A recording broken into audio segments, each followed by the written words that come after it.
It began with one whisper in a church pew, and by sunset, an entire town was ready to damn a woman they once adored. The town of Red Hollow sat nestled between rolling hills and an unforgiving stretch of desert. From afar it looked like a painting, wooden storefronts lined along a single dirt road, the church steeple piercing the wide blue sky, and a bell whose toll could stop every horse in its tracks. But beneath that stillness lay a truth no one dared to speak. Red Hollow was held together not by faith but by fear of what the neighbors might say. Sunday mornings were sacred here. The women wore their finest calico, the men polished their boots until they gleamed like mirrors, and every family filled the pews as though salvation depended on being seen. On this particular morning, the pews were packed tighter than usual. Reverend Mayfield's sermon echoed through the wooden rafters, his voice steady, righteous, proud. His daughter, Eliza Mayfield, sat in the front row. Pale blue dress, hair pinned with care, eyes lowered in quiet devotion. She was the kind of young woman people spoke kindly of, though never truly knew. But that morning kindness turned to poison. It began softly. Two women near the back pew leaned close, their whispers barely rising above the hum of the sermon. "She's with child," one said, her voice laced with both horror and delight. "Eliza Mayfield." The words hung there like smoke from a snuffed candle, silent yet suffocating. Within moments they had drifted down the pews, spreading from one breath to another until even the preacher himself felt the shift in the air. Eliza didn't know it yet, but her world had already begun to crumble. When the service ended, eyes avoided her. The smiles she'd grown up with vanished. The town's matriarch, Mrs. Whitlow, clutched her son's arm and whispered, "Stay clear of that girl." Eliza, confused by the sudden change in the air, offered polite smiles that went unanswered. Outside the church, the gossip caught the wind and carried through every porch and parlor. "She's the preacher's daughter," they said, "and she's fallen." By noon, the blacksmith knew. By 3, the general store clerk refused to serve her. By sundown, the rumor had wrapped around Red Hollow like barbed wire. At first, Eliza tried to laugh it off. She told herself that people got bored easily, that tomorrow someone else's name would be on their tongues.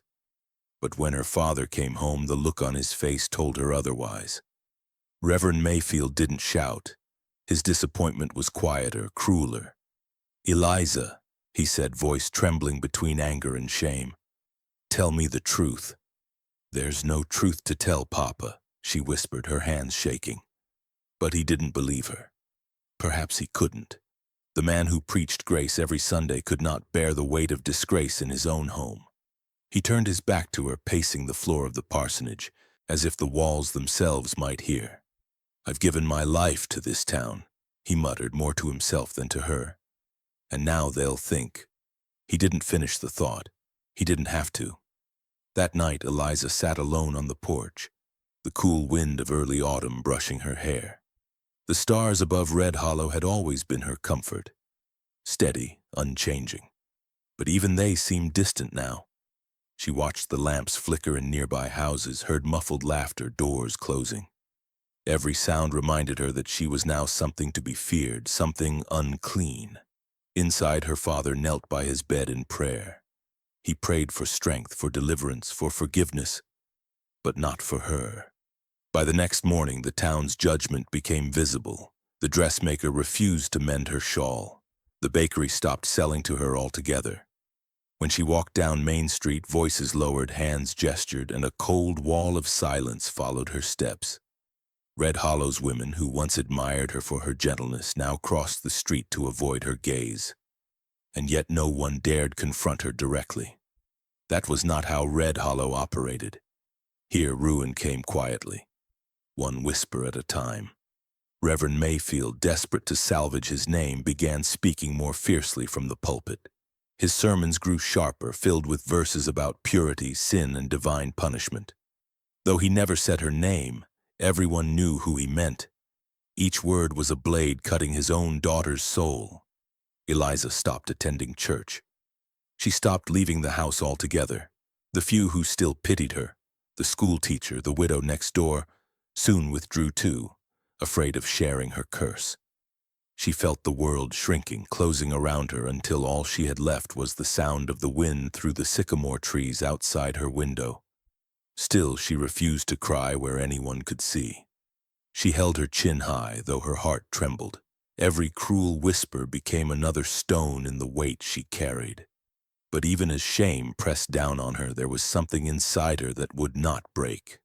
That night, as she tried to sleep, she heard voices outside, men laughing near the churchyard. Her name carried through the air again, sharper this time, crueler. "Preacher's daughter gone bad," one said. "Wonder who the father is." Eliza covered her ears, tears slipping silently down her cheeks.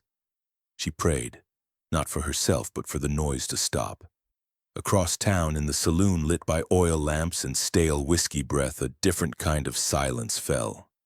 The rumor had reached there too, winding through poker games and whiskey glasses until it reached a table in the corner, where a lone man sat, hat pulled low, scar cutting across his jaw.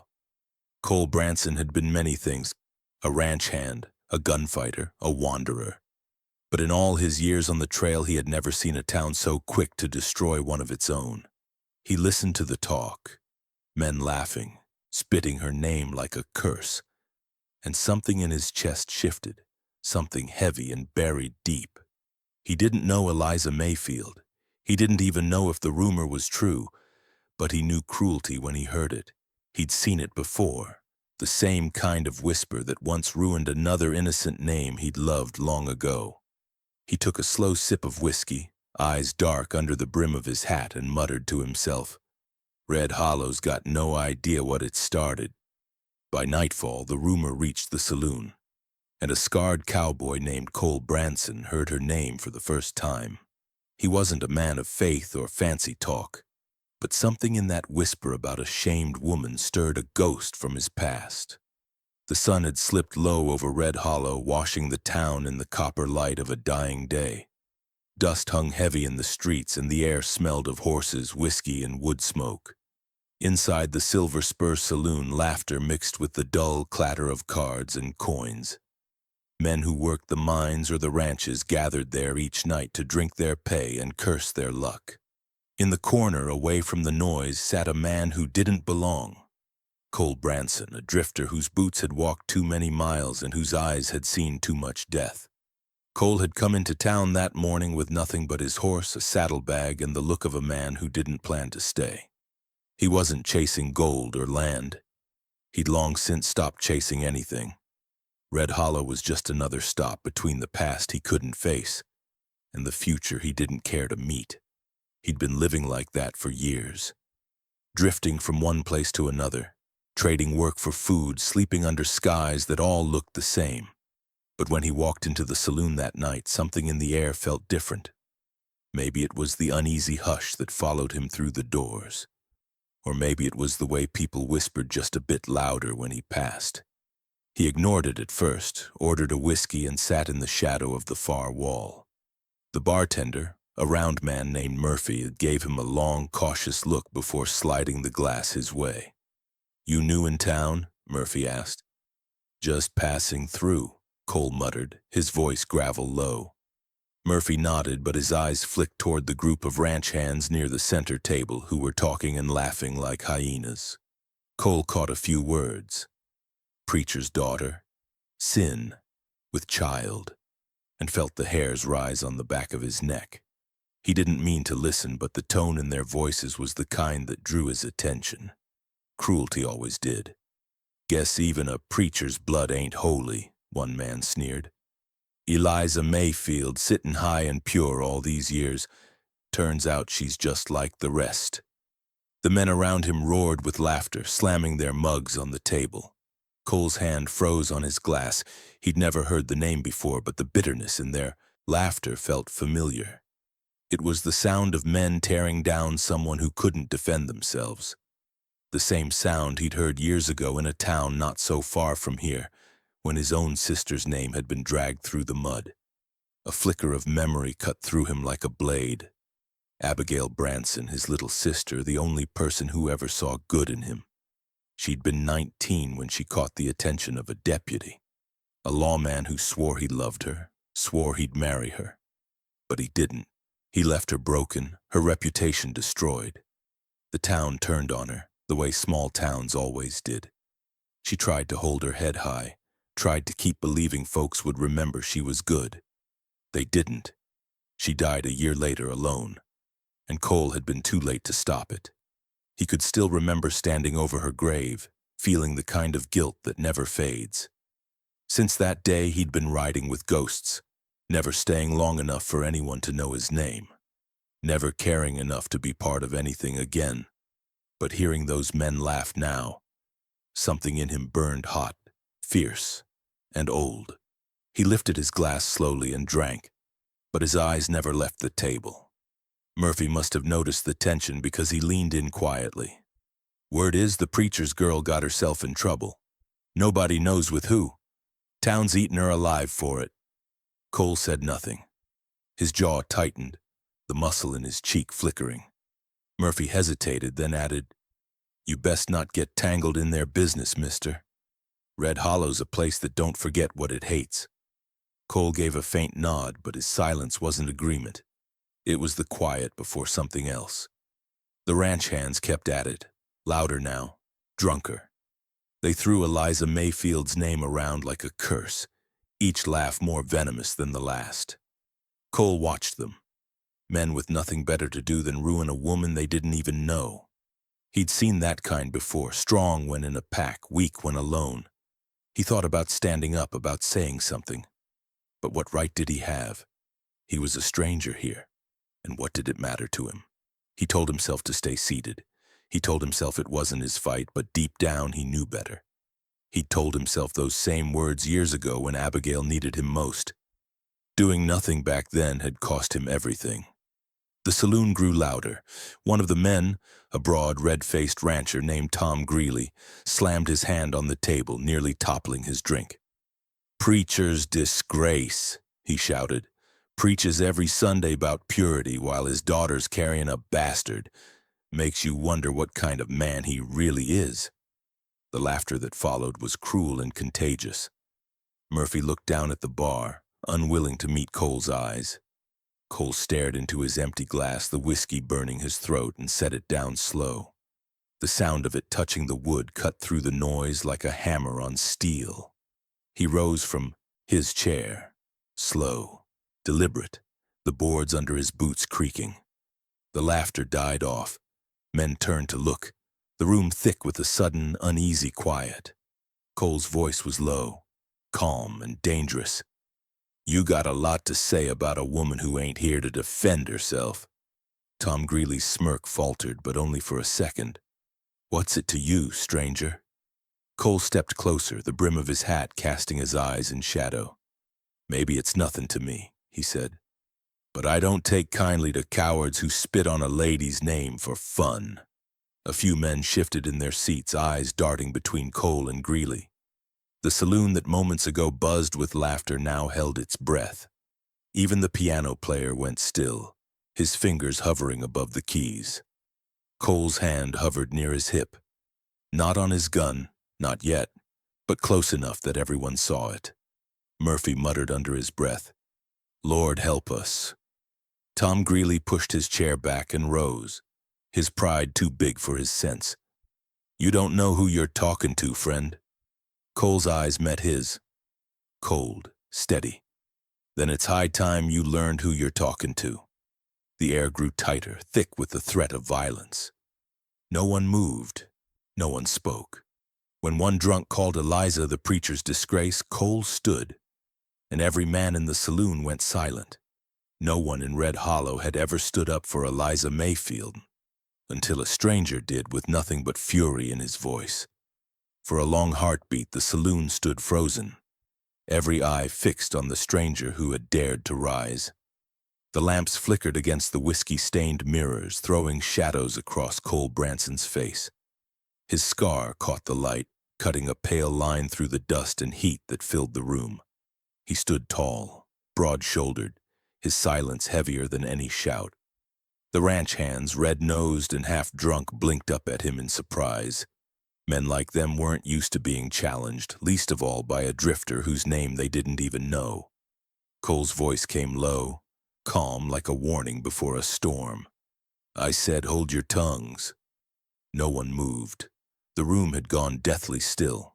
The piano man's fingers hovered above the keys but didn't dare touch them. The air thickened with the sound of boots shifting and whiskey glasses trembling against wood. Tom Greeley, the biggest of the ranch hands, forced a smirk. What's it to you, stranger? He sneered. You courtin' the preacher's daughter, or just hoping to be next in line? The men around him chuckled, but their laughter sounded nervous now. Cole didn't flinch. He took a slow step forward, boots grinding against the dusty floorboards. You got a mother, Greeley? He asked. Greeley blinked. What? Cole's voice hardened. You ever think what she'd say if she heard you talk like that about a woman? A hush swept through the room. Greeley's smirk faltered, replaced by the kind of anger that only comes from being made small in front of other men. He spat, the sound wet and ugly, landing on the floor between them. Don't go preaching to me, cowboy. You don't belong here. Cole's eyes didn't leave his. No, he said quietly, but I reckon decency does. Before anyone could blink, Greeley took a swing. It was wide and drunk, the kind of punch thrown by a man who thought strength alone could win a fight. Cole sidestepped and struck back fast, one sharp hit to the jaw that sent Greeley sprawling into a table. Bottles crashed, cards scattered, and the saloon erupted into chaos. Murphy, the barkeep, ducked behind the counter as chairs scraped and voices rose. But Cole didn't move toward another man. He stood still, chest heaving, eyes hard as stone. Any more of you got something foul to say about that girl? No one answered. Even the men who'd been laughing moments ago looked away, ashamed to meet his gaze. Cole wasn't the type to raise his voice, but there was something in him that demanded respect.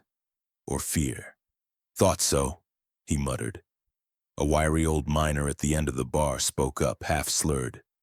Why you care, cowboy? Ain't your business what the preacher's girl's done? Cole turned his head slowly, his tone steady. No, but it's your business to act like men, not hyenas. That stung. Men in Red Hollow prided themselves on toughness, not decency. They shifted uneasily, unsure how to respond to being called out by an outsider. Tom Greeley groaned, struggling to his knees, blood running from his split lip. You'll regret that, he hissed. Ain't nobody defends a woman like her unless he's got something to hide. Cole stepped closer, boots thudding on the wood. His hand hovered near his belt, not on his gun, but close enough to make the point. You say one more word about her, he warned, voice low and deadly, and you won't have teeth left to spit with. Greeley swallowed hard and stayed down. The tension began to crackle through the room like static before lightning. Some men whispered, others glanced toward the doors, ready to bolt if shooting started. But Cole didn't draw. He didn't need to. His presence alone was enough to drain the courage from the crowd. Then a voice near the bar broke the silence. Murphy, trying to calm things. Let's not have blood spilled over gossip. We all know talk's cheap in Red Hollow. Cole gave a short nod, eyes still fixed on the men. Then maybe it's time folks learn to spend it wiser. He started to turn toward the door when a voice, shrill, bitter, rose behind him. You're a fool, cowboy. You'll ruin yourself for a woman who's already ruined. Cole stopped. The words hung there, heavy and mean. He looked over his shoulder, his eyes burning beneath the brim of his hat. He stepped back toward the crowd, his boots slow, measured. His voice came rough but clear, enough for everyone to hear. You all want to know why I care. No one answered. The room waited. He took off his hat, ran a hand through his dust-covered hair, and exhaled like a man about to cross a line he couldn't come back from. Because you're all wrong about her. You think she's alone in this world, that she's got no one. Well, he paused, eyes cutting through them one by one. If she's with child, she's mine. The room went dead silent. Even the wind outside seemed to stop. Murphy's mouth fell open, the whiskey glass he'd been cleaning slipping from his hand and shattering on the floor. Every head turned toward Cole. Men blinked in disbelief. The women who worked the saloon gasped, and someone near the back muttered a curse under their breath. Greeley struggled to his feet, his voice shaking. You claim her? You don't even know her name till tonight."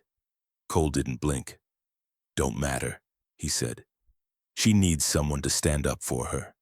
I just did." The saloon erupted in whispers again, but this time not of Eliza.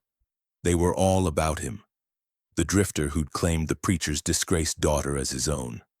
Murphy stared at him like he couldn't tell if the man was brave or insane. "You just made yourself a marked man, Branson," he muttered. "Preacher won't take kindly to that." Cole set his hat back on his head. "I didn't do it for him."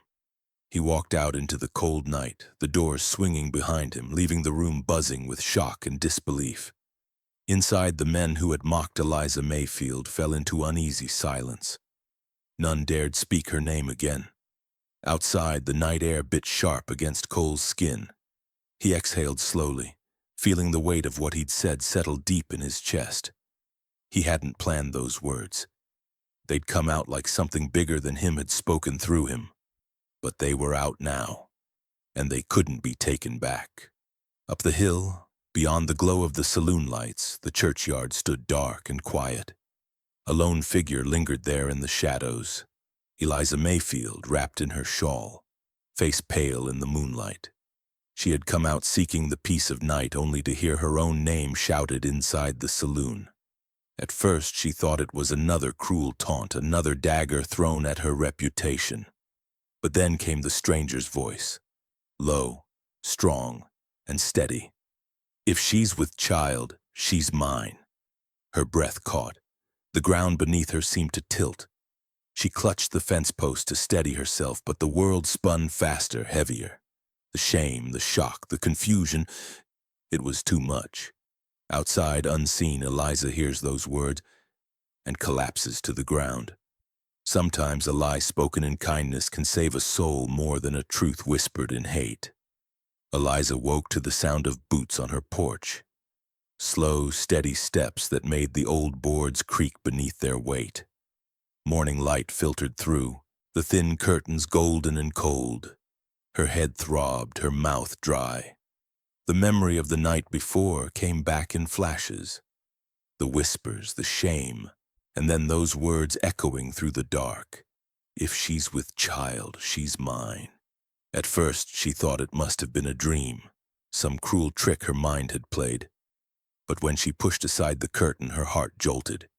There he was, the stranger from the saloon, Cole Branson, sitting on her porch rail, hat in his hands, dust still on his boots.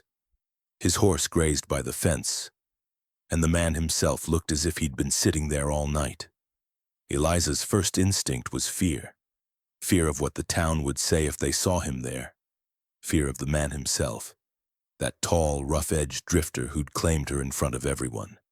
But beneath the fear burned anger, sharp and alive. She threw on her shawl and opened the door, her voice trembling with fury. "What are you doing here?" she demanded. "Haven't you done enough?" Cole rose slowly, his expression unreadable. "You fainted," he said simply. "Didn't feel right leaving you in the dirt." "I didn't ask you to stand for me," she shot back. "You had no right to say what you did." He met her glare without flinching. "You're right," he said after a moment. "I didn't. But I figured no one else in this town was gonna say a damn thing to stop him." Her anger faltered, replaced by confusion. "So you lied?" Cole nodded once, quiet but firm. "A lie to shut their mouths before they tore you apart. I didn't mean harm, Miss Mayfield." Eliza crossed her arms, trying to steady her breathing. "You think that helped me? You made it worse. Now they'll think that we—" She couldn't finish the sentence, her face flushing red with humiliation. Cole lowered his head, his voice heavy with something close to guilt. "Maybe. But sometimes the only way to stop a fire is to choke it with smoke." His words hung between them, strange and rough, but somehow true. Eliza didn't know what to make of this man. His eyes carried the weariness of 100 lonely miles. Yet there was decency there, the kind that didn't come from sermons or scripture. She wanted to send him away, but something inside her softened. He had spoken for her when her own father would not. And though the lie burned her with shame, it had stopped the worst of the mockery, Adan, at least for now. "Why would you risk your name for me?" she finally asked, her tone gentler. Cole hesitated before answering. "Because someone once should have done the same for my sister and didn't." That single sentence shifted the air between them. Eliza saw the flicker of pain behind his calm, the ghosts that followed him. She said nothing, but she understood the kind of guilt that never leaves. Before either of them could speak again, the sound of boots echoed from down the road. Reverend Mayfield. His face was tight with rage, his Bible clutched like a weapon. He didn't even look at Cole as he stormed up the steps. "Get off my property," he barked. "You've disgraced this family enough." Cole didn't move. "I meant no harm, Reverend. Just wanted to make sure your daughter was safe." "My daughter needs the Lord," the preacher snapped, "not the company of a liar and a drunkard." Eliza flinched. "Papa, please." "Go inside, Eliza," he ordered. "Now." Cole's voice stayed even. "You preach forgiveness every Sunday, Reverend. Maybe try practicing it come Monday." The preacher's eyes blazed. "Don't you quote my sermons to me, boy. You've dragged my family's name through filth. You'll answer for that."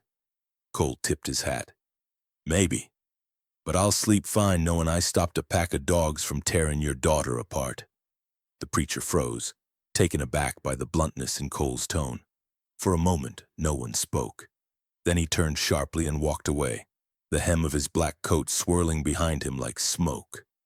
Eliza stood on the porch, torn between shame and something else she couldn't name. Gratitude, maybe. Or admiration. "You shouldn't have talked to him like that," she whispered. "Maybe not," Cole said, "but a man ought to speak plain when the truth's rotten." For the rest of that day, Red Hollow was buzzing. By afternoon, everyone knew that Cole Branson had stood on the preacher's porch and defied him. Some said he was bold, others said he was cursed, but no one stayed silent. The whispers grew thicker, sharper, yet curiously they were no longer about Eliza alone. The town's scorn had split in two. As evening fell, Eliza found herself sitting by the window watching the horizon fade. Cole hadn't left. He was by the fence mending a loose post like he belonged there. It was strange. His presence didn't frighten her anymore. In fact, it steadied her. She remembered the way he'd spoken, not like a man who sought attention, but like someone who couldn't stand cruelty. For the first time since the whispers began, she didn't feel entirely alone. When night came, the house grew still. Her father had locked himself in his study, praying loud enough for the whole street to hear. Outside, the crickets sang and the wind carried the faint smell of rain. Eliza stepped onto the porch. Cole was still there, sitting against the railing, hat tilted low. "You could go," she said softly. "You've done enough." He looked up, his voice low. "Not till I know the town's done talking." "They'll never be done," she said bitterly. "Red Hollow feeds on shame." Cole gave a faint smile. "Then maybe it's time someone taught it to starve." Something in her chest tightened at those words. She didn't trust easily, not anymore. But she believed him. She believed that this man who owed her nothing might just be the first person to see her as more than her father's daughter or the town's disgrace.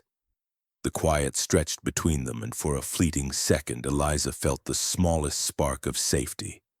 But peace in Red Hollow never lasted long. Just as she turned to go back inside, a sharp thud broke the stillness. She froze, her eyes darting to the doorframe. Someone had nailed a piece of paper to it. Rough parchment, black ink still wet. Cole rose immediately, pulling it free. The word scrawled across it made his jaw tighten. In crooked letters it read, "Sinners sleep side by side." The message hung in the cold air like a curse. Cole's hand crushed the paper, eyes narrowing toward the dark street. Eliza's heart pounded, realizing that the lie meant to save her might now destroy them both. That night someone nails a note to her door. Sinners sleep side by side. In Red Hollow, forgiveness was a word used in sermons, not in the streets. The morning after the note appeared, Red Hollow seemed quieter than usual. Too quiet. The kind of silence that meant something ugly was brewing. A fog hung low across the dirt road, blurring the church steeple that rose like a warning finger over the town. Inside the parsonage, Eliza stood at the window, watching as townsfolk passed by her gate without so much as a glance. They walked quickly, their heads bent, whispering to one another as though even her name might taint them if spoken aloud. She had once been greeted with smiles wherever she went, at the bakery, the general store, the post office. Now doors closed when she approached. Windows shuttered. It was as though Red Hollow had decided she no longer existed, and yet they couldn't stop talking about her. The rumor had taken on a life of its own. No one cared for truth anymore. All that mattered was the story. And the story said that the preacher's daughter had fallen and dragged a stranger down with her. When Eliza finally stepped out that day, basket in hand, she walked with her chin up, though her stomach churned with dread. The sun was harsh, unkind. She entered the general store, pretending not to notice the two women whispering near the flour sacks. "Did you hear?" one said under her breath. "She's still seeing him. That drifter. The one who claimed her. She should have left town after what her father preached last Sunday," the other replied. Shameful. The storekeeper, old Mr. Garrison, didn't even meet Eliza's eyes. "We're out of what you're looking for, Miss Mayfield," he said flatly, though she hadn't even told him what she needed. She turned without a word, heart pounding. The moment she stepped outside, she saw him. Cole Branson, standing by his horse near the blacksmith's. His presence, once a shield, had now become a curse they both shared. Cole's eyes met hers briefly before shifting to the crowd that had started to form near the saloon. He could feel it too, that same cold judgment tightening around them, like a noose. He crossed the street toward her, the whispers following close behind. "There he goes," someone muttered. "Preacher's disgrace and her cowboy." Cole ignored them. "You shouldn't be out alone," he said quietly.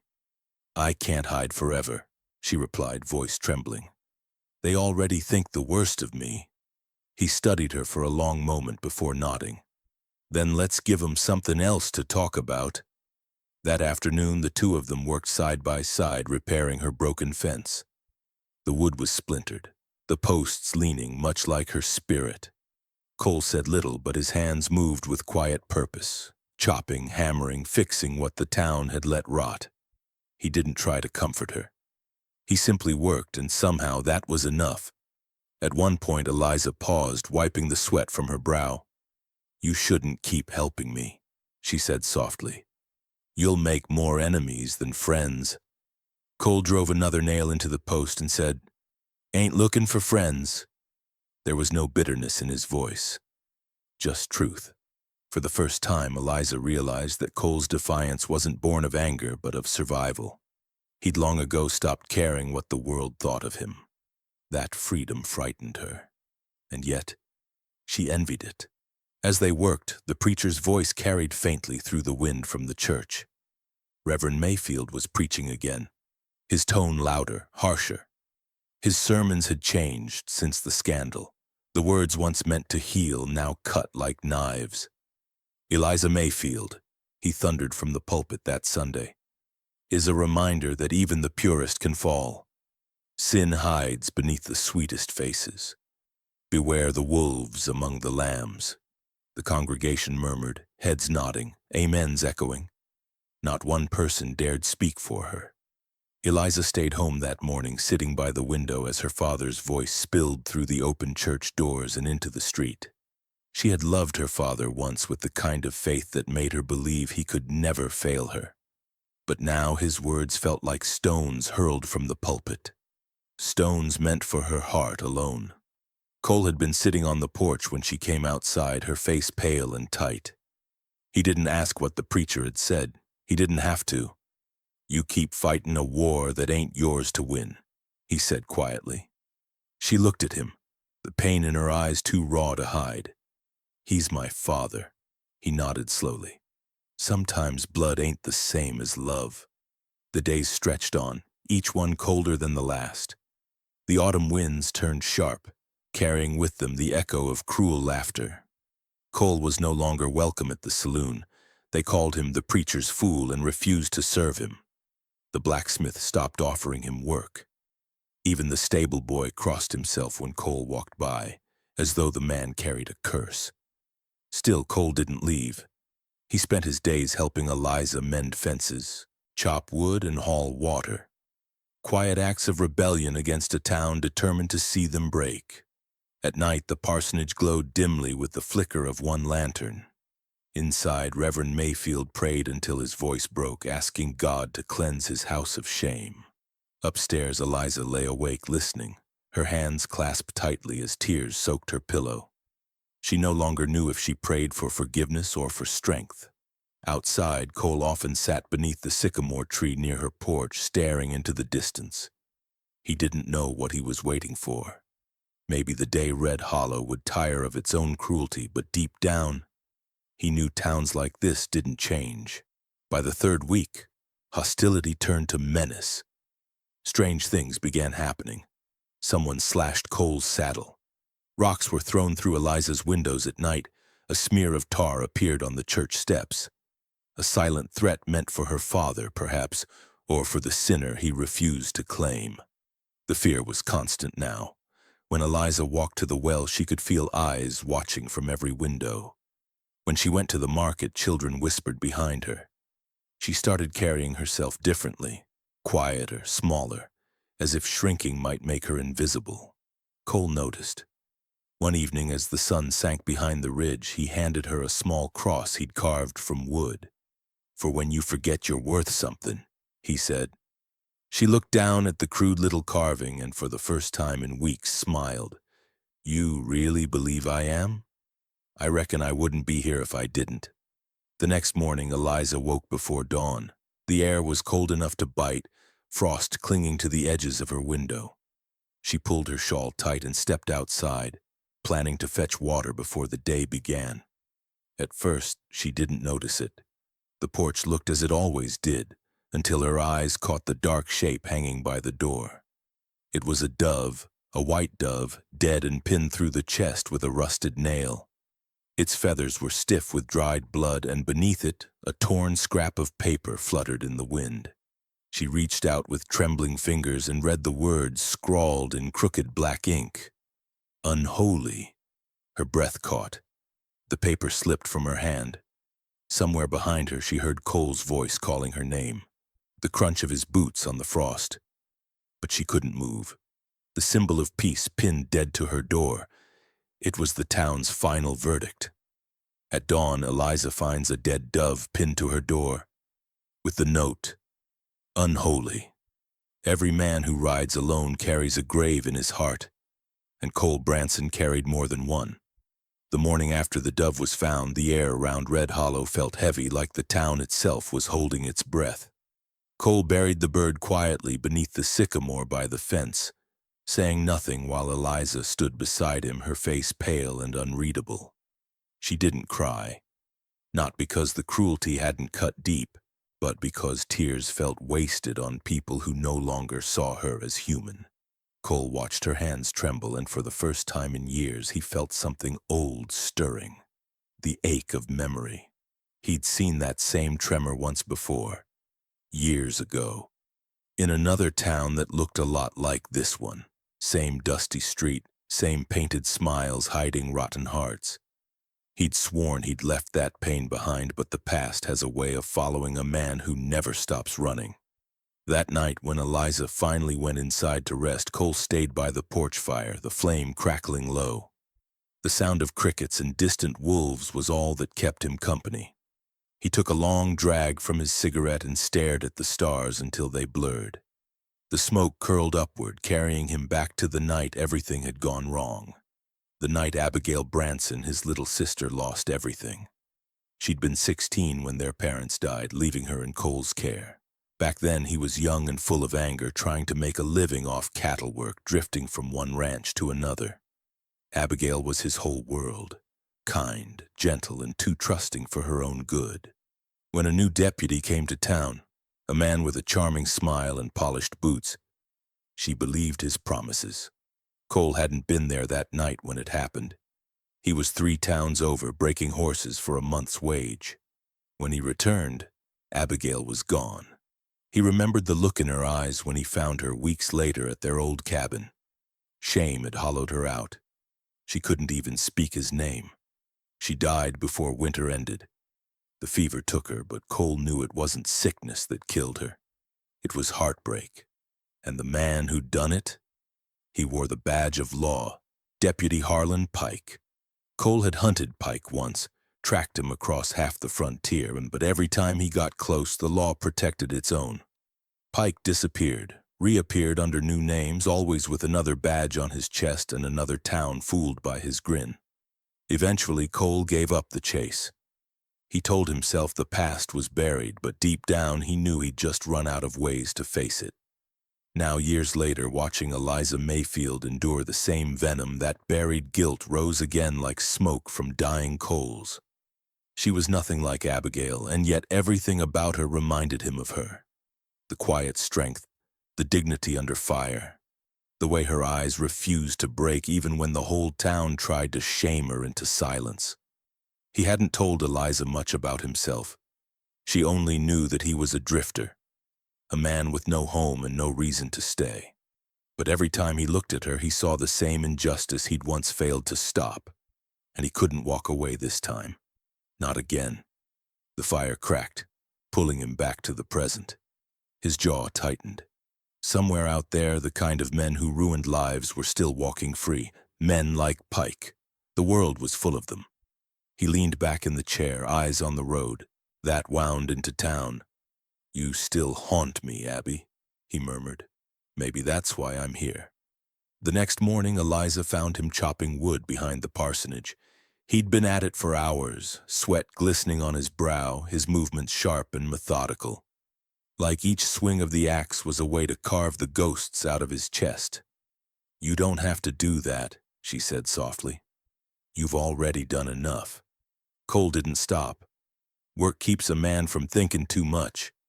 She hesitated, then stepped closer. "You think about her, don't you?" He froze mid-swing, the blade embedded deep in the log. Slowly he looked up at her, his eyes shadowed. "Who?" "The one you lost," she said quietly. "The reason you helped me." He didn't answer right away. Instead, he wiped his hands on his shirt and leaned against the handle of the axe. "Her name was Abigail," he finally said. "She was my sister." Eliza's voice softened. "What happened to her?" Cole's stare drifted toward the horizon. "A lawman happened, promised her the world, left her with nothing but shame. Folks turned their backs on her, same as they're doing to you. I wasn't there when she needed me most." His jaw tightened. "That's on me." Eliza's throat tightened. She understood the kind of guilt that doesn't fade, the kind that wakes you in the night and doesn't let go. "You couldn't have known," she said. He shook his head. "Doesn't matter. I should have been there." For a moment they stood in silence, the sound of the wind whistling through the sycamore branches above. Then Eliza said, "Maybe you're here now because you were meant to be." Cole looked at her, something soft flickering behind his weary eyes. "Maybe," he said. "Or maybe I'm just too damn tired of watching good people pay for other folks' sins." That afternoon he rode into town for supplies. The main street was half empty, but the silence that followed him was loud enough. People stepped aside when he passed, whispering under their breath. He ignored them, as he always did. But when he reached the blacksmith's, he noticed something strange.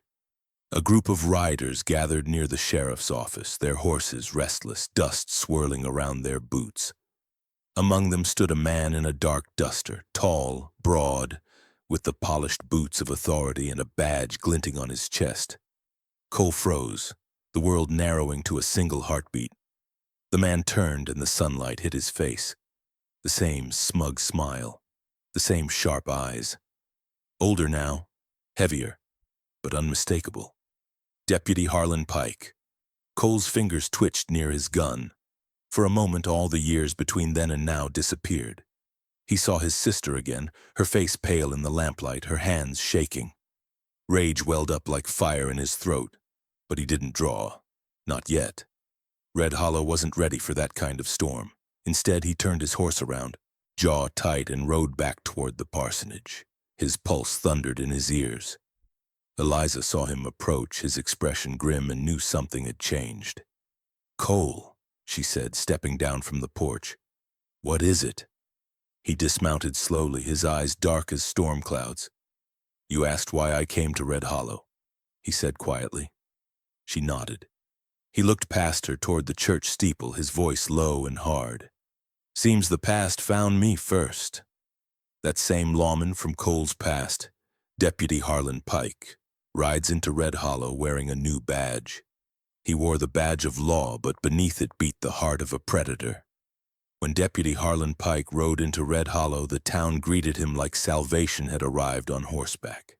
The silver star on his chest caught the sunlight, and his words carried that easy charm that folks in small towns were always too quick to trust.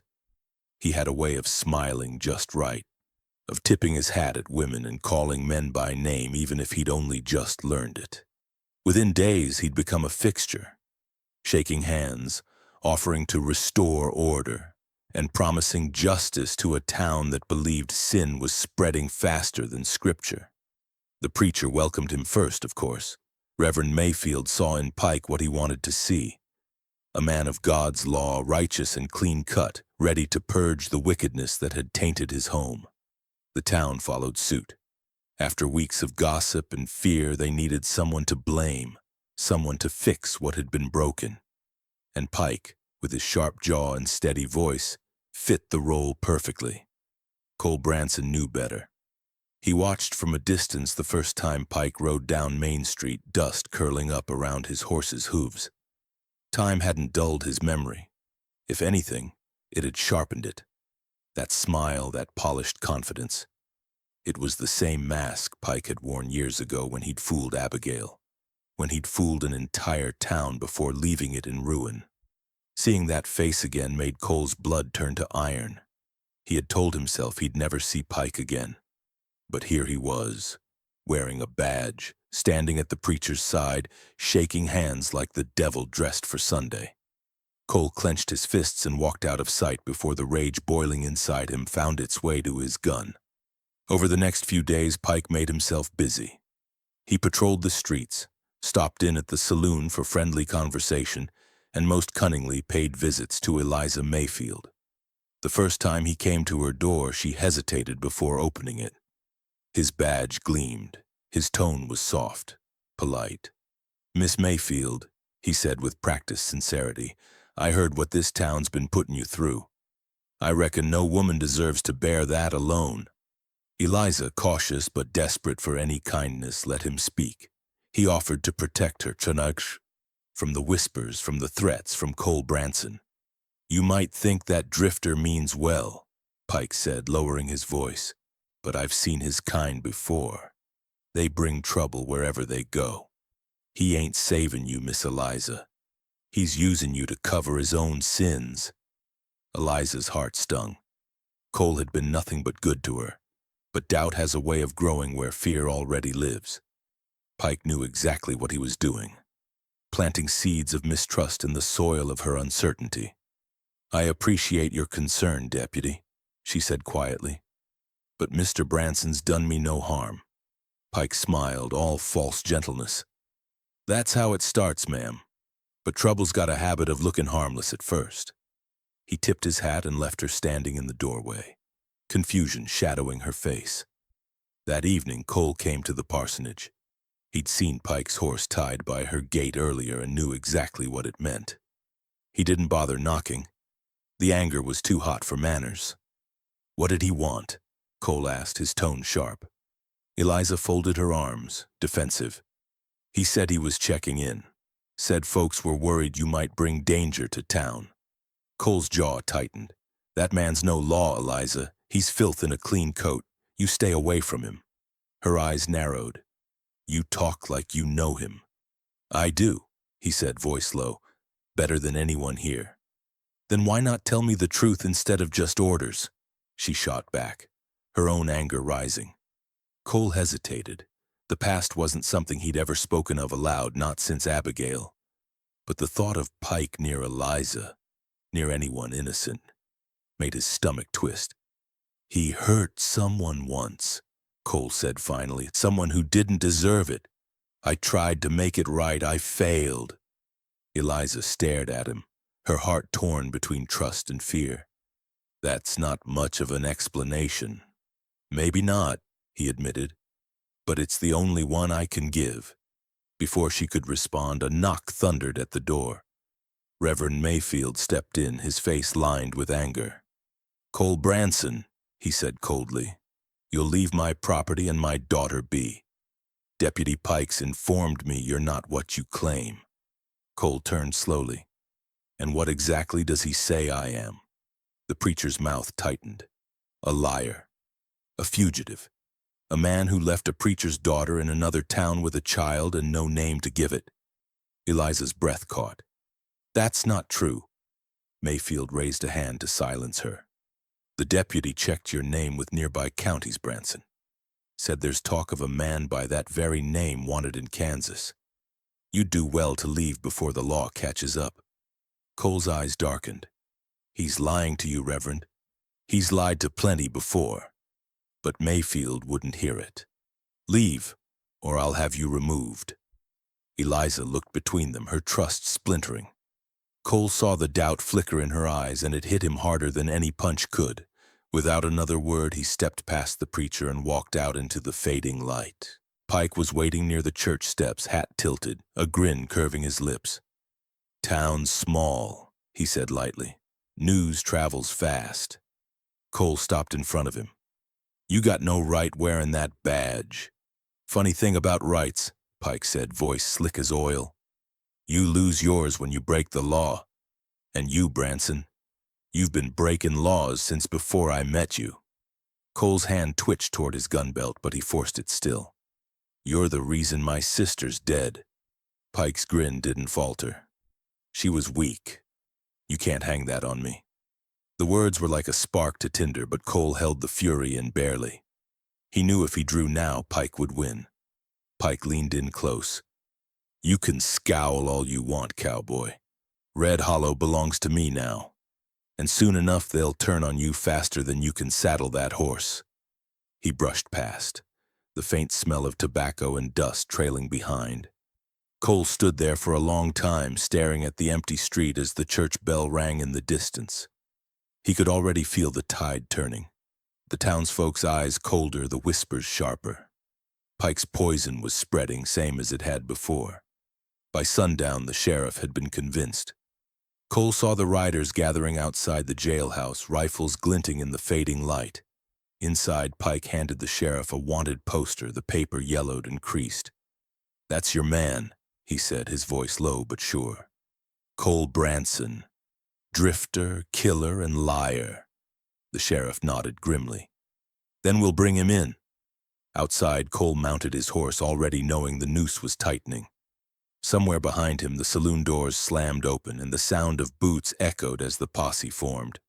Pike tells the sheriff that Cole's a wanted man, and a posse forms to arrest him.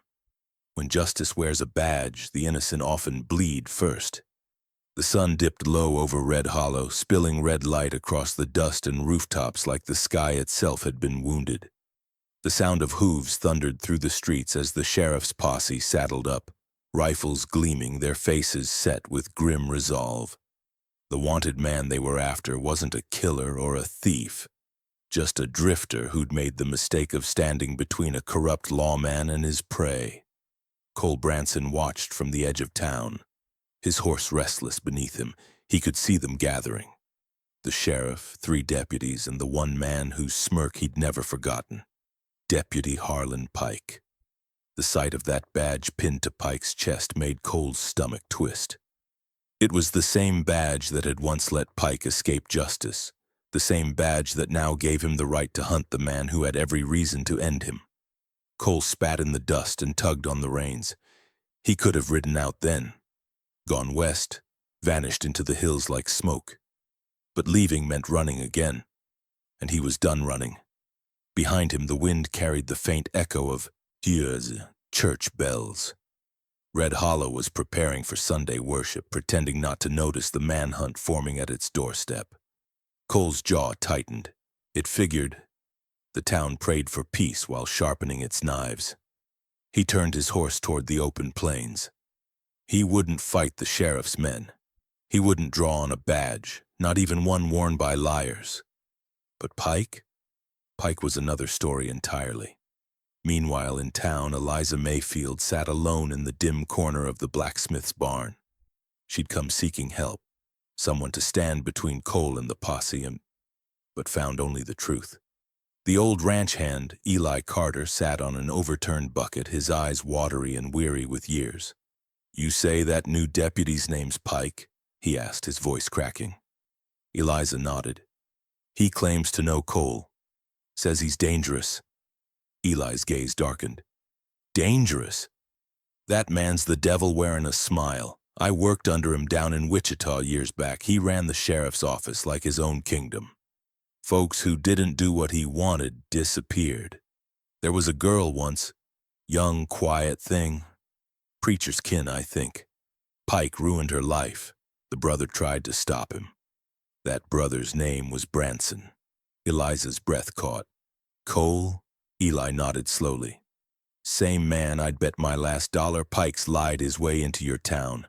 He ain't come for law. He's come to settle what he started." Eliza felt the world tilt. She rose abruptly, the sound of her skirts brushing the dirt floor. "He's after Cole. More than that," Eli said softly. "He's after blood."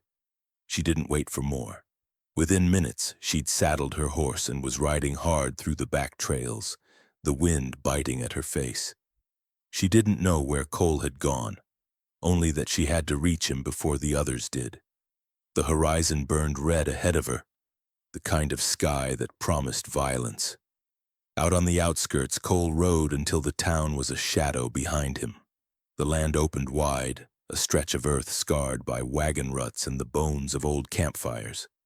He dismounted, staring out across the plains as the sun sank lower. The air was thick with the smell of dust and the hum of cicadas. He heard them before he saw them. The faint rhythm of horses in pursuit. The posse. Pike was leading them. Cole's hand went to his gun, but he didn't draw. Not yet. He'd faced death before. It didn't scare him. What scared him was the thought of becoming like Pike, a man who used the law as a weapon, not a shield. He stepped behind a low ridge, waiting. When the first riders appeared, he recognized the sheriff among them, his hat low, rifle raised. Behind him, Pike's grin flashed in the dying light. "Cole Branson," the sheriff called out. "You're under arrest for murder and fraud." Cole stepped into view, his voice steady. "I ain't the one who's been lying to you, Sheriff." Pike's hand hovered near his. "Gun. Tell that to the preacher's girl you shamed," he sneered. Cole's temper flared, but he didn't rise to the bait. "You're done, Pike. I know what you did. The truth always catches up." Pike chuckled, the sound cold. "Truth don't matter much when a man's 6 feet under." Before anyone could move, a voice cut through the tension, sharp and desperate. "Stop!" Every head turned. Eliza rode hard into the clearing, her horse kicking up clouds of dust. She dismounted fast, her shawl whipping in the wind. "Don't listen to him," she shouted at the sheriff. "That man's not what he says he is." Pike's eyes narrowed. "You don't want to do this, miss." "I know what you did," she said, her voice trembling. "You hurt Cole's sister. You're the reason she's dead." The sheriff looked between them, confusion flashing in his eyes. Pike laughed, but there was no humor in it. "You gonna take her word over the laws?" The world seemed to hold its breath. Cole saw the twitch in Pike's hand before anyone else did. That tiny flicker of movement that comes before a draw. The gunfire that followed was like lightning splitting the sky. 2 shots, one echoing off the hills, the other swallowed by the wind. Cole dove behind his horse, returning fire. Pike's bullet grazed his arm, blood splattering against the sand. The sheriff shouted orders, but no one listened. Dust exploded around them as gunfire rang out fast and wild. When the smoke cleared, Pike was on the ground, clutching his shoulder, blood soaking through his sleeve. Cole stood over him, breathing hard, gun still in hand. He could have ended it then. One final shot and the devil would be gone from the world. But he didn't. He stared down at the man who'd destroyed everything good in his life and lowered his weapon. "You ain't worth the bullet," he said quietly. Pike sneered through the pain. "You should have finished me, Branson." Cole turned away, blood dripping from his arm. "Maybe, but I ain't you." Eliza ran to him, her face pale with fear. She pressed a hand to his wound, whispering his name. "It's over," she said softly. But it wasn't. The thunder of hooves rose again.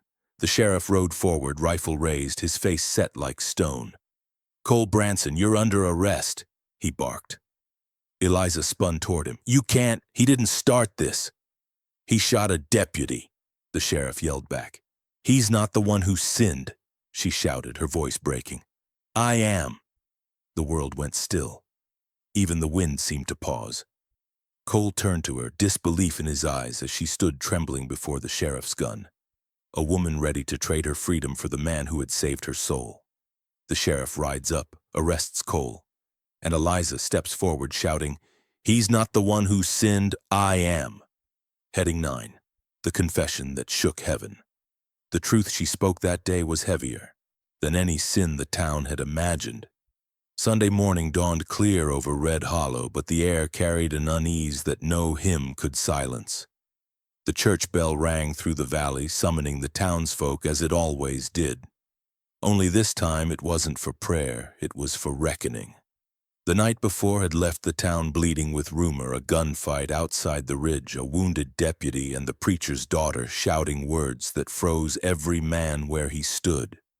"He's not the one who sinned. I am." By mid-morning, the sanctuary overflowed. Men who once cursed Eliza's name now gathered with curiosity. Women who had crossed the street to avoid her now sat in the front pews, clutching their Bibles, pretending they came for worship. But the truth was simpler. They came to watch a fall, not a sermon. Reverend Mayfield stood at the pulpit, his face pale and drawn. The weight of his daughter's outburst hung over him like a storm cloud. He hadn't slept. He hadn't prayed. His faith, once unshakable, now trembled under the burden of doubt. Behind him, the altar candles flickered, throwing uneasy light across the cross. The door creaked open. Every head turned. Eliza stepped inside. She wasn't the timid girl they remembered. Her dress was torn at the sleeve, her hair loose, and the dirt from the ridge still clung to her boots. But her eyes, those once soft and trusting eyes, burned with a quiet, unflinching fire. The whispers began immediately, rising and falling like the hiss of snakes. Reverend Mayfield's voice faltered as he spoke her name. "Eliza, what are you doing here?" She didn't answer. She walked straight down the aisle, her footsteps echoing in the heavy silence. When she reached the pulpit, she turned to face the crowd. Her voice was steady, though her hands trembled. "I've had enough of your whispers," she began. "Enough of your lies about me, about him. You all think you know the truth, but you don't, so I'm going to tell it." A murmur rippled through the pews. The preacher took a step toward her, fear in his voice. "Eliza, please." "No, Father," she said firmly, her eyes glistening. "Not this time. The truth needs to be spoken, even if heaven itself breaks to hear it." The church fell into silence.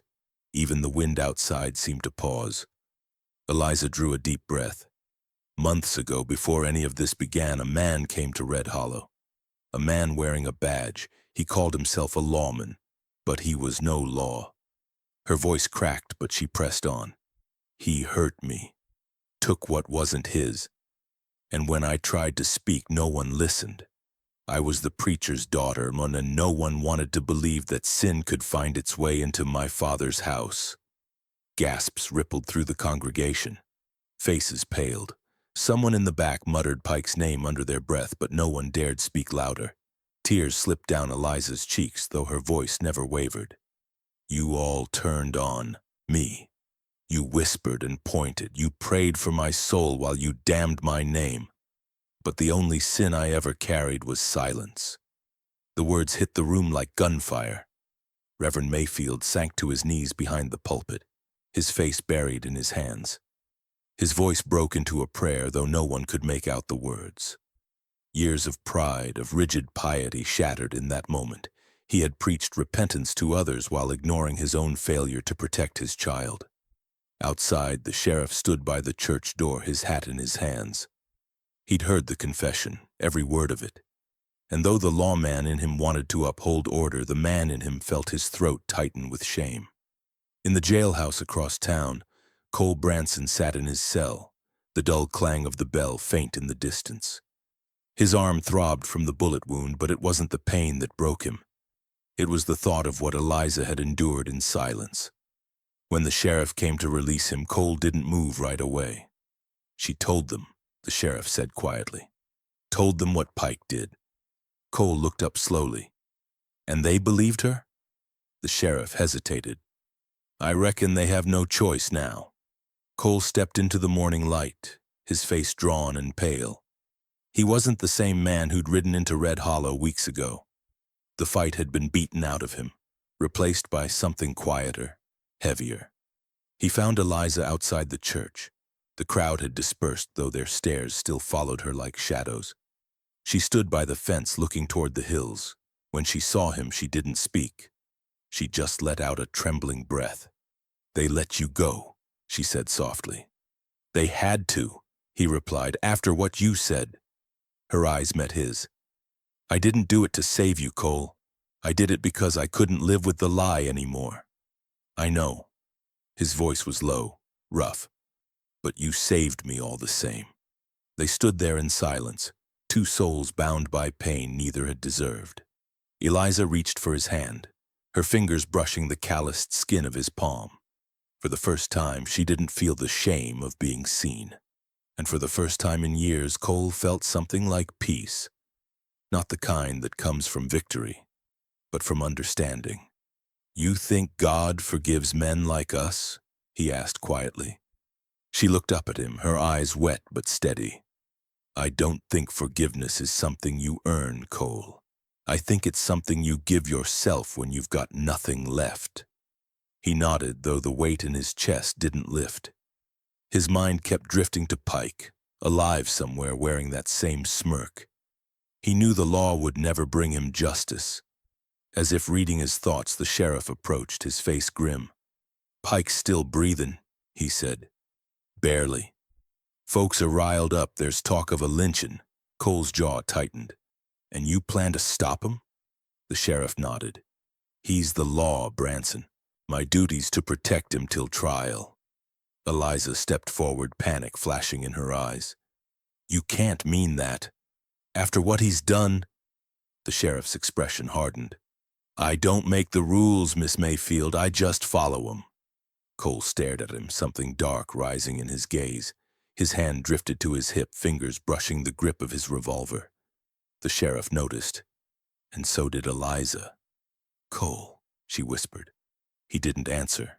His eyes were fixed on the horizon where the jail stood, the wind tugging at his coat. The man he'd been trying not to become was clawing his way back to the surface. Justice wears a badge here, Cole said quietly, his voice like gravel. But that don't make it right. Eliza's heart pounded. She saw it. That old fury from his past, the one that had nearly destroyed him once before. Don't do this, she pleaded. Not again. But Cole didn't move, didn't speak. The wind howled through the street, carrying the echo of the church bell once more. Solemn, final, like a warning from heaven itself. The sheriff vows to protect Pike from a lynching. But Cole's hand drifts toward his gun. Some wounds can't be healed by prayer, only by fire. The morning broke red over Red Hollow. Not the gentle red of dawn, but the harsh crimson that painted the sky before a storm. The church bell hadn't rung since Eliza's confession, but the town still felt like it was trembling. Men spoke in low tones. Doors stayed bolted, and every alleyway seemed to whisper Cole Branson's name. By then the jailhouse stood empty. Deputy Harlan Pike had vanished before sunrise, taking a horse from the sheriff's own stable and riding west toward the desert flats. He'd left behind a trail of blood, a broken lock, and a note scrawled in a trembling hand. "Law don't live here no more." When Cole heard the news, he didn't wait. He was already in the saddle before the sheriff could finish his sentence. The fury in his eyes was colder than fire, a quiet, focused rage that left no room for reason. "Branson," the sheriff called after him, "don't do this. Let the law handle it." Cole didn't look back. "Law had its chance," he said. "Now it's mine." The hooves thundered as he galloped out of town, the dust rising like smoke in his wake. Behind him, Eliza burst from the parsonage, calling his name. Her voice carried across the still morning, desperate and breaking. "Cole, don't go!" He reined in his horse long enough to meet her eyes. She was barefoot, her shawl slipping from her shoulders, tears streaking the dirt on her face. "If you go after him," she cried, "you'll lose what's left of your soul." Cole's voice was steady, almost tender. "Ain't much of it left to lose." And with that, he turned his horse toward the open desert, riding straight into the blaze of the rising sun. The desert stretched for miles, an endless sea of gold and rust, where every shadow looked like a ghost. The heat pressed down like judgment itself. Cole's hat brim shaded his eyes, but nothing could shield him from the thoughts that chased him harder than Pike ever could. He remembered Abigail's face, her laughter before the world broke her. He remembered the way Pike had smiled that night when Cole found him too late. Every mile he rode burned those memories deeper into his bones. By noon he found the first sign, a set of hoofprints leading toward the old canyon road. The sand was stained with drops of blood, faint but fresh. Pike was hurt but still moving fast. Cole pressed on. His horse snorted, sweat darkening its neck. The wind screamed through the rock valleys, carrying the scent of iron and dust. By the time he reached the canyon, the sun hung low and fierce, a blazing coin over jagged cliffs. The world shimmered, the air rippling with heat. That's when he saw him. Pike stood near the canyon's edge, his coat torn, his arm bound with a strip of cloth. His gun hung low at his side, glinting in the light.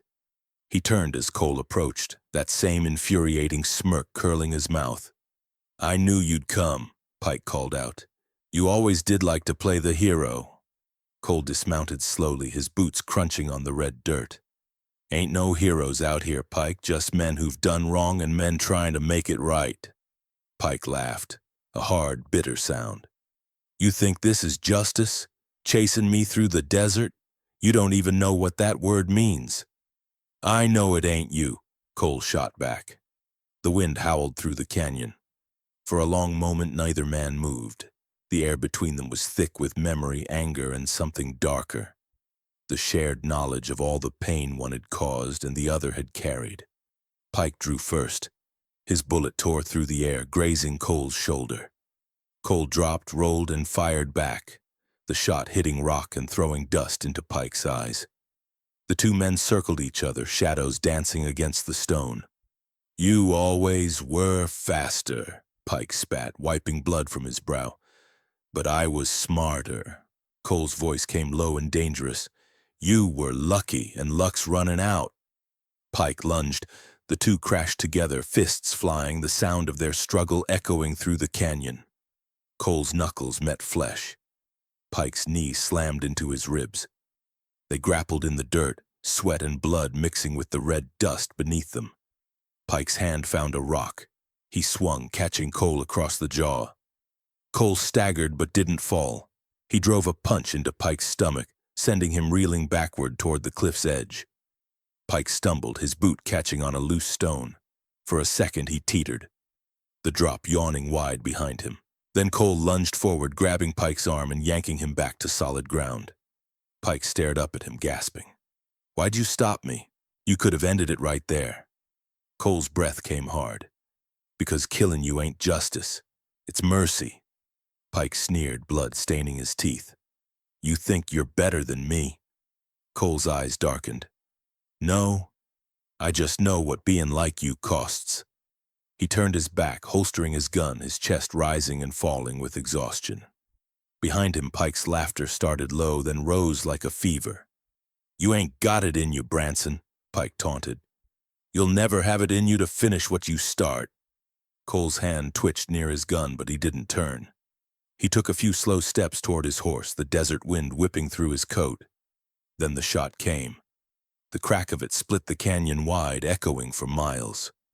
Cole staggered, his body jerking as the bullet tore through his side. He dropped to his knees, his breath ripped from him. Pike stood, smoke curling from the barrel of his pistol.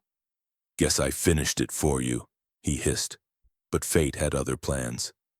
A second gunshot rang out, sharp and final. Pike's body jerked, his eyes going wide before he fell face first into the sand. The echo faded, leaving only silence and the hiss of the wind. From the ridge above, a lone figure descended, Eliza Mayfield, her hands shaking as she held the smoking pistol. Her horse waited behind her, flanks heaving. She ran to Cole, dropping to her knees beside him. His shirt was soaked in blood, his breath shallow. The desert sun blazed overhead, cruel and unrelenting. "Why, Cole?" she whispered, pressing her hands against the wound. "Why couldn't you just let him go?" He gave a faint, broken smile. "Some fires only end when there's nothing left to burn." Tears streaked her face as she tried to hold him up. The desert around them glowed gold and crimson, as if the earth itself mourned. "Stay with me," she begged. "Please." Cole's eyes drifted to the horizon where the sun bled into the sand. His voice was barely a whisper. "Told you, Eliza. I ain't got much left to lose." His hand slipped from hers, fingers brushing the dust. The wind rose, carrying the faint scent of smoke and blood. The sky deepened to violet as stars began to pierce through. Coal falls, bleeding out beneath the desert stars. When the sun rose over the desert, mercy was the only thing left alive. The night wind howled over the desert like a restless spirit, stirring the dust that covered the land. The horizon still burned faintly from the last traces of gunfire. The memory of vengeance painted in smoke. Eliza Mayfield rode hard beneath the stars, her horse panting, its hooves striking the earth with desperate rhythm. The cold cut through her dress, but she didn't feel it. She only felt fear, raw, biting fear, the kind that swallows prayer whole. She followed the trail of blood and hoofprints through the sand, the moonlight barely enough to guide her. Every few yards she found another sign, a shell casing, a drop of crimson, a broken branch. Cole Branson's trail.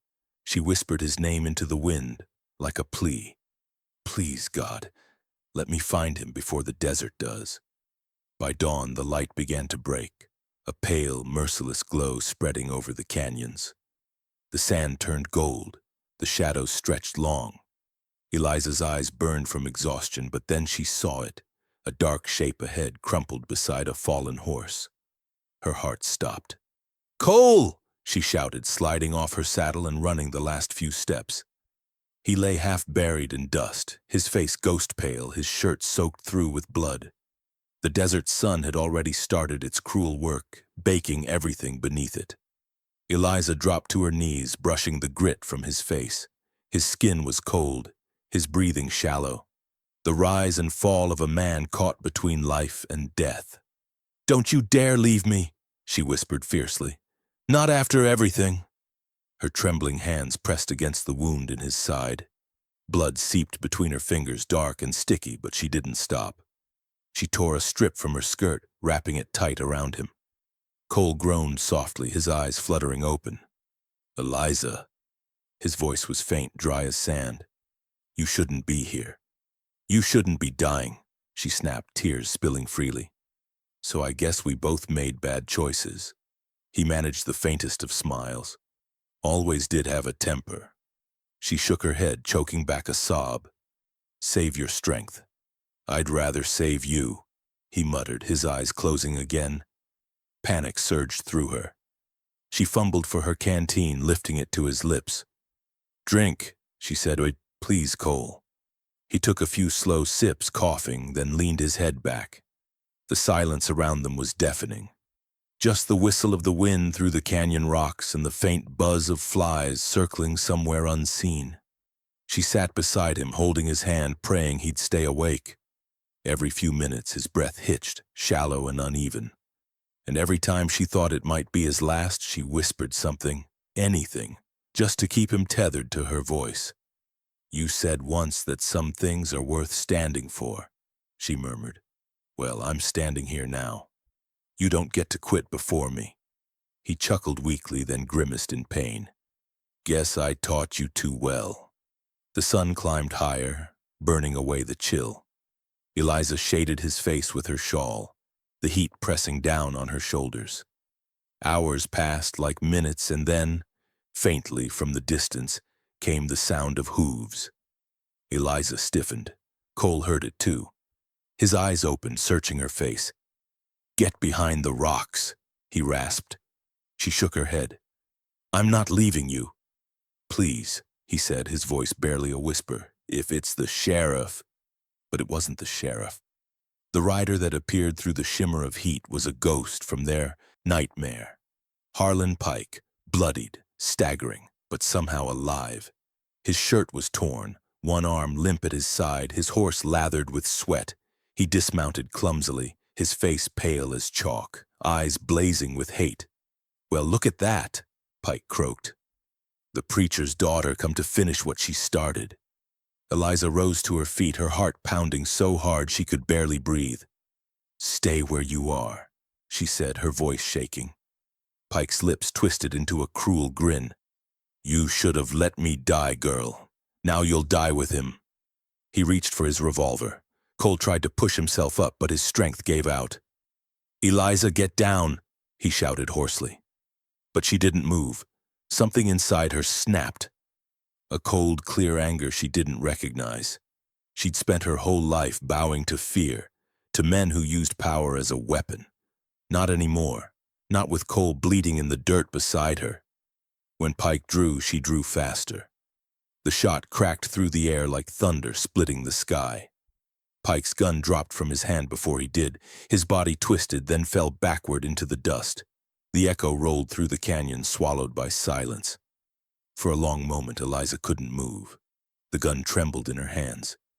Then she let it fall, dropping to her knees beside Cole. Tears streamed down her face, mingling with sweat and dust. He stared at her, not with shock, not even fear, just sorrow. "You shouldn't have had to do that," he whispered. Her voice broke.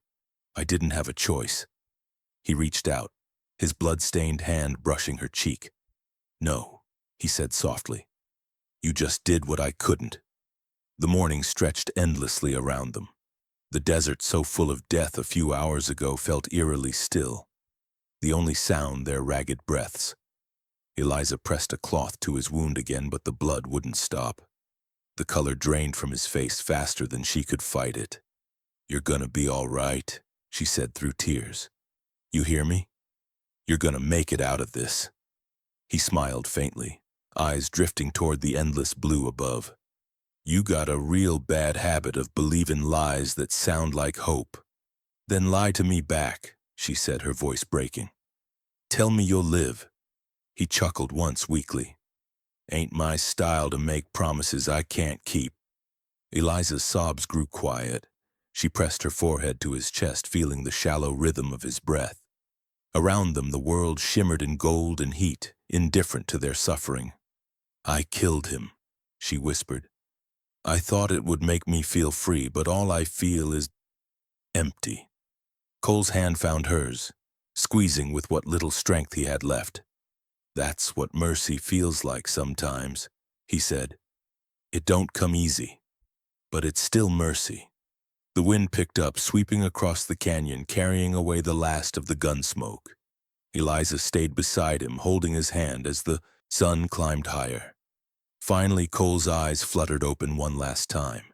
He looked at her, truly looked, as if memorizing her face before the desert swallowed him. "You saved me, Eliza," he whispered, "but we can't ever go back." His head dropped slightly, his breath slowing to almost nothing. Eliza froze, her own breath caught in her chest. "Cole," she whispered, shaking him gently. Cole. But the desert answered with silence. The horizon shimmered, and the day carried on, merciless, endless, and bright. Cole whispers, "You saved me, Eliza, but we can't ever go back." They left behind a town that worshipped forgiveness, but never practiced it. The desert wind softened with the coming of dawn, carrying the smell of rain that never fell. A thin mist curled across the horizon, veiling the blood and sand that had swallowed so many sins. When the first light reached the canyon, it caught two silhouettes moving slow and steady across the ridge. A horse and its riders. Cole Branson sat slumped in the saddle, pale and weak, but alive. Eliza Mayfield rode behind him, one arm around his waist, guiding the reins with the other. Neither spoke as they rode. Words had no place between them anymore. Silence did. The kind of silence that held everything they'd lost and everything they still had left. Behind them lay Red Hollow, a town that had fed on whispers until it choked on truth. Before them stretched the wild unknown, miles of dust, pine, and promise. It had taken 3 days for Cole's breathing to steady, 3 nights for Eliza's hands to stop trembling. Pike's body lay buried in the desert, unmarked and unprayed for. The sheriff, after finding the scene, said little. Maybe he understood, or maybe he just didn't want to stir the ashes of something already burned out. Either way, he let them go. Cole hadn't wanted to leave at first. Town needs to know what he did, he'd rasped. But Eliza, her voice quiet yet firm, said, "They already know. They just ain't brave enough to admit it." So they rode west, chasing a horizon that never stopped moving. Weeks passed. The land began to change, the red dust giving way to green hills and wild sage. They slept beneath open skies, sharing the same fire that once divided them. Cole's wound healed slow, a constant reminder of the price of mercy. He spoke little of what happened that night in the desert, but sometimes when the firelight flickered against his face, Eliza saw the ghosts in his eyes. One evening, as the sun dipped low behind the ridges, she asked softly, "Do you ever think about going back?" He didn't answer right away. The silence stretched between them until the stars began to appear. "Every man's got a place he can't return to," he finally said. "For me, it's Red Hollow." She nodded. "For me, it's who I used to be." Cole looked at her across the fire, his voice barely a whisper. "Then maybe we both left the right things behind." That night, Eliza dreamed of the town, of the church bell tolling, of faces turned away in judgment. But in the dream, the sound wasn't cruel anymore. It was distant, fading, like the echo of something that once mattered but no longer ruled her life. Months later, Red Hollow changed in ways no one could have imagined. The gossip that had once poisoned every porch now felt like a bad dream the town wished it could forget. The Reverend Mayfield, older and wearier, stood before his dwindling congregation and spoke with a voice stripped of pride. "Forgiveness," he said, "isn't meant for those we deem worthy. It's meant for those we fail to understand." He paused, his eyes glistening under the flicker of the oil lamps. "My daughter Eliza Mayfield taught me that. I judged her when I should have held her. I let shame speak louder than love." The pews were silent. Some bowed their heads, others stared, unsure how to reconcile the man before them with the sermons they once cheered. But for the first time in years, the preacher's words didn't sound rehearsed. They sounded real. Afterward, the church bell rang again. Not for sin or judgment, but for grace. It was said that from that day forward, no one in Red Hollow dared whisper her name in scorn again. Instead, they spoke it in hushed reverence, as if her story had become a kind of scripture, not written in the Bible, but in the dust of their memory. They called it the tale of the preacher's daughter and the drifter who stood up to God himself. Far beyond the reach of that gossip, Cole and Eliza had found their quiet place. A small valley hidden by the mountains where a creek cut through fields of wild sage and the wind carried the scent of pine. There they built something simple, a small ranch, a cabin with 2 rooms and a porch that faced the sunset. It wasn't much, but it was theirs. Cole worked the land as his strength returned, mending fences and breaking in horses. His limp stayed, but so did his resolve. Eliza tended a small garden, her hands steady now, her laughter returning in moments she never expected. Some nights she'd sit on the porch as Cole played an old tune on his harmonica, a melody slow and haunting, drifting across the quiet hills. Once as the sky turned gold, she said softly, "You ever think we were meant to end up here?" Cole smiled faintly. "Can't say I believe much in destiny, but I do believe in second chances." She turned her gaze to the horizon, the same horizon they'd chased for months. "Then maybe that's what we are," she whispered. "A second chance that finally took root." He nodded, his eyes lingering on her face, the faint scar of grief that would never quite fade. "You gave me something I didn't think I'd find again," he said. "Peace." Eliza's eyes shimmered. "You didn't find it, Cole. You earned it." And for once the quiet between them wasn't heavy. It was the kind of quiet that lives after storms, the stillness that follows fire when only embers remain. Back in Red Hollow, stories of them grew like legends told over whiskey and campfires. Some said they'd built a home by a river so blue it looked like glass. Others said they'd vanished into the mountains and became ghosts.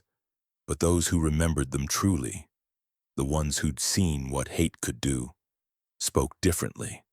They said the preacher's daughter and the drifter didn't vanish at all. They simply chose peace over pride, mercy over revenge, and love over the life others demanded of them. Years passed. The town forgot their faces, but not their story. Parents told it to their children as a warning or sometimes as a prayer. And if you rode far enough west on quiet nights when the wind shifted, you could still hear the faint sound of a harmonica drifting through the hills, mournful, steady, alive. It was said that Cole and Eliza never spoke of Red Hollow again. They didn't need to. The town had been their trial, the wilderness became their redemption. In the end, theirs wasn't a tale of romance, but of two broken souls who found grace in the ashes. Love born not from desire, but from shared redemption, the kind that asks nothing but gives everything. As the years faded and Red Hollow turned to dust, their story remained. A whisper carried by the wind. The whispers that damned her once became the tale that saved them both. If this story of courage, loss, and redemption reached your heart, let me know in the comments what part stayed with you the longest.